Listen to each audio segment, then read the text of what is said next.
यहां तक हमारे पत्र पत्रिकाएं हो गए। पत्र पत्रिकाओं के बाद अब हम लोग देखेंगे छत्तीसगढ़ के साहित्यकार। साहित्यकार का मतलब होता है भाई जो हमारे लिटरेचर्स लिखते हैं, हमारे साहित्य को लिखते हैं। अब उसमें गीत होता है, संगीत होता है, कहानियां होती है, निबंध होता है, व्यंग होता है, ठीक है, उपन्यास होते हैं, ये सारी चीजें होती हैं। तो पेपर में ज्यादा क्या पूछेगा, छत्तीसगढ़ का पहला पूछेगा। दूसरी बात आप देखोगे कि हमारा समाज जो था वो पितृसत्तात्मक था, तो उस समय में छत्तीसगढ़ के अंदर ज्यादातर जो साहित्यकार थे वो पुरुष थे। महिला एकाकी दो है, जैसे निरुपमा शर्मा है, एकाकी दो है, बाकी सब क्या थे, तो पुरुष थे। तो पहला वाला आपको याद रखना, और पहली कृतियां उन्होंने पहले कौन कौन से कृति बनाई है इसको भी याद रखना है, ठीक है। काफी ज्यादा इंपॉर्टेंट स्लाइड है, यहां से क्वेश्चंस वगैरह काफी पूछता है। छत्तीसगढ़ के प्रथम साहित्यकार, पहले बेटा पाणिनि, व्याकरणाचार्य। जैसे भारत में सबसे पहले जो अष्टाध्यायी, जो कि संस्कृत का ग्रामर था, नाम क्या था उसका, अष्टाध्यायी। अष्टाध्यायी के लेखक कौन थे, ऋषि पाणिनि थे। उसी प्रकार छत्तीसगढ़ के पहले व्याकरणाचार्य हुए, वो हुए हीरालाल कावोपाध्याय, और उन्हें उपाधि दी गई किसकी, छत्तीसगढ़ के पाणिनि की। तो छत्तीसगढ़ के पाणिनि कौन कहलाएंगे, व्याकरणाचार्य हीरालाल कावोपाध्याय। पेपर में हीरालाल, हरिलाल, हीरीलाल कुछ कुछ देगा, हीरालाल याद रखना है, ठीक है। अगला हमारे पास छत्तीसगढ़ के प्रथम नाटककार, नाटककार याद रखना कौन है, लोचन प्रसाद पांडे। इनकी पहली रचना कौन थी, कलिकाल, याद रहेगा ना, भूतहा महल, कलिकाल, दो फूल, सब उसी के हैं। फिर छायावाद के प्रवर्तक, छायावाद के प्रवर्तक कौन है, तो मुकुटधर पांडे। इनकी पहली कृति क्या थी, तो कुर्री के प्रति।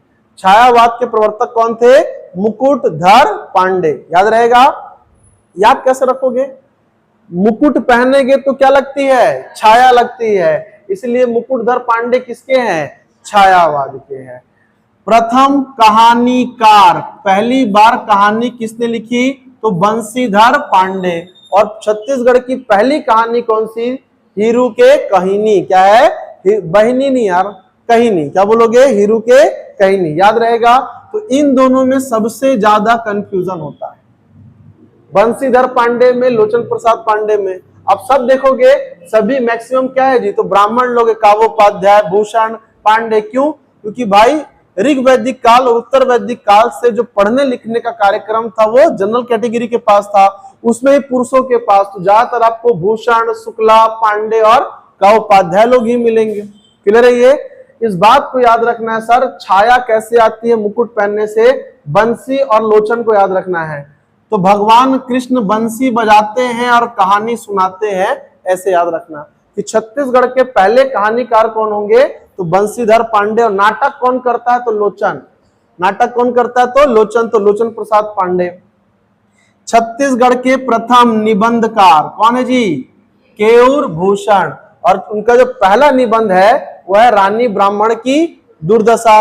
और भी है, जैसे कहां बिलागे मोर, दान के कटोरा, कुल के मर्याद, है कि नहीं, ये सारी क्या है, तो उनके निबंध है। इसके बारे में हम लोग आगे देखेंगे, मैं याद कराऊंगा, है ना।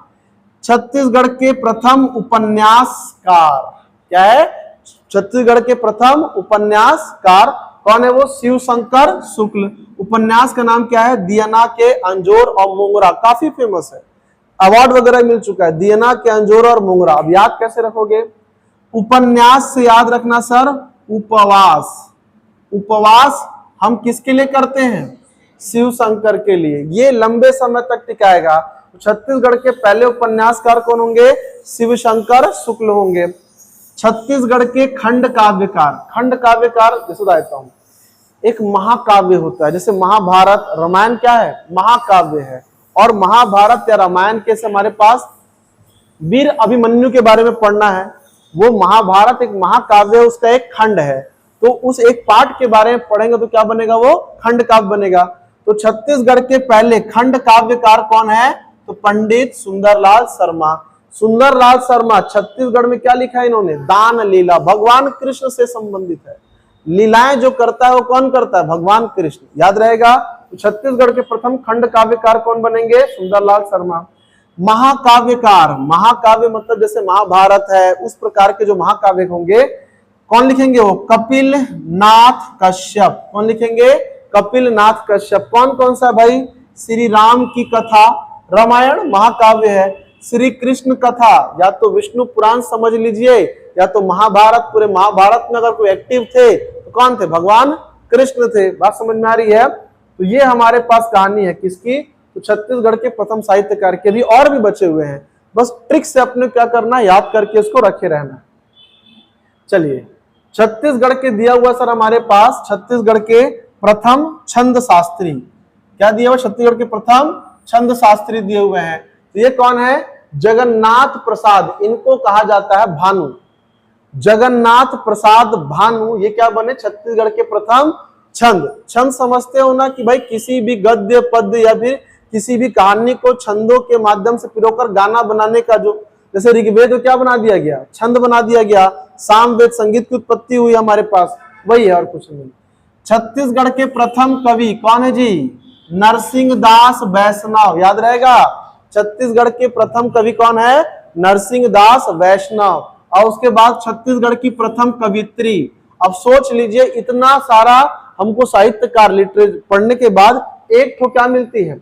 महिला साहित्यकार, एक महिला, और वो भी समाज कौन सा है? शर्मा समाज।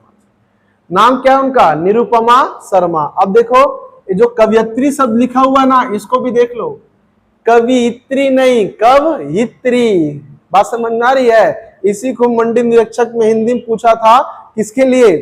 वर्तनी सुधार में। कवयित्री, याद रहेगा। निरुपमा शर्मा, इन्हीं को सोनाबाई कहा जाता है। क्या बोलते हैं इनको? सोनाबाई। और इनकी जो रचना है वो क्या है जी? पतरेंगा। याद रखेंगे, छत्तीसगढ़ की प्रथम पहली कवित्री कौन है? तो निरुपमा शर्मा, और उनकी कृति का नाम क्या है? पतरेंगा।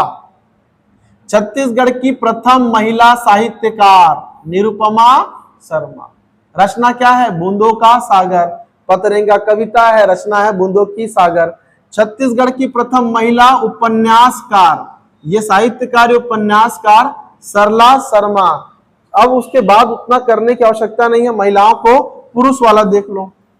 छत्तीसगढ़ के प्रथम हास्य कवि कौन है? सुखलाल पांडे। क्या नाम है? सुखलाल पांडे। आपको नाम में दिखाई देगा सर, वर्मा सॉरी शर्मा, पर पांडे, ये सब क्या उनका एक आधिपत्य रहा है। व्यंग लेखक, व्यंग लेखक कौन है? तो शरद कोठारी। व्यंग लेखक कहने का मतलब है कि किसी सामाजिक मुद्दे पर तंज कसना, सुने हो? किसी शब्द के द्वारा तंज कस देना, वही क्या कहलाता है? व्यंग लेखन कहलाता है। तो छत्तीसगढ़ के व्यंग लेखक कौन है? शरद कोठारी, याद रहेगा।